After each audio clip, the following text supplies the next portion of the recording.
ये हूँ चलित वर्ष सुवर्णरेखा नदीर षष्ठ बन्या अर्थात सुवर्णरेखा नदी रे गोटे मसरे 5टी बन्या पर ये हूँ द्वितीय मसरे प्रथम बन्या आसी। ये आपको चित्र आम देखू जो विपद संकेत पार करापर एवं गाँ गंडार पानी पशिची। ये हूँ आरहवर्ती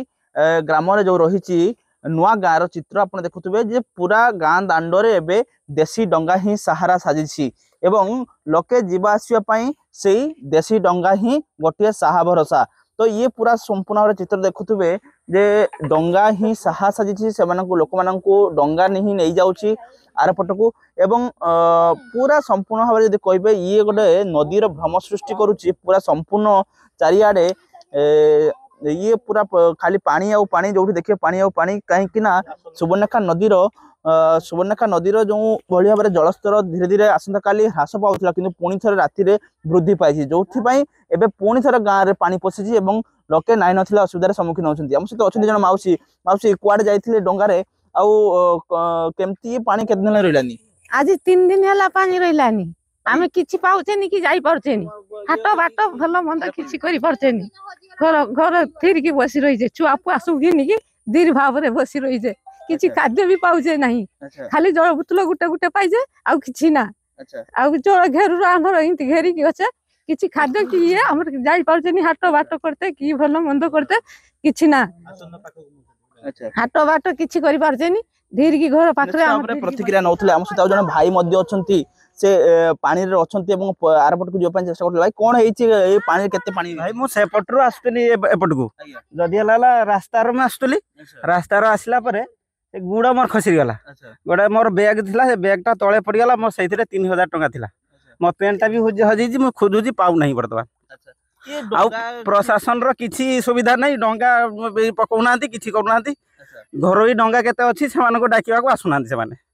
मोर मोर पुआ मोर गोटे झियो एबे बुड़ी गला बर्तमान आसीबा टाइम रो गुड़ खसी गला से तळे पड़ गला 2 जन पुआ जाक झियो 2 जन जाक केते असुविधार सम्मुखीन करछंती बहुत असुविधा असुविधा माने बहुत असुविधा से कथा कहि हबनी किछि किछि दउनांती सरकार किछि भी दउनांती एटी मोर पैसा 3000 टंका हजि गला नहीं अच्छा दबो किया से कथा बुझिबो कि निश्चित भाव भाई जन को कहूले जे से आसुथुले जे रास्ता पार होते पानी भितर तो किसी सामग्री नहीं आसुले से नष्ट हो टंका नष्ट हो से प्रतिक्रिया दौले संपूर्ण भाव में चित्र देखुए जे केते सुवर्णरेखा नदी में बन्या आसिले केते भयंकर स्थिति करिथाय कारण ये गोटे गाँव चित्र नुहे ये विभिन्न गाँव जदि कहबा भोगरार 40टी गाँ एवं बालियापाल 30टी गाँ एभली भाव में समस्या घेर रही पानी सबुआडे खाली जो चाहिए पानी आउ पानी ये सुवर्णरेखा नदीर जलस्तर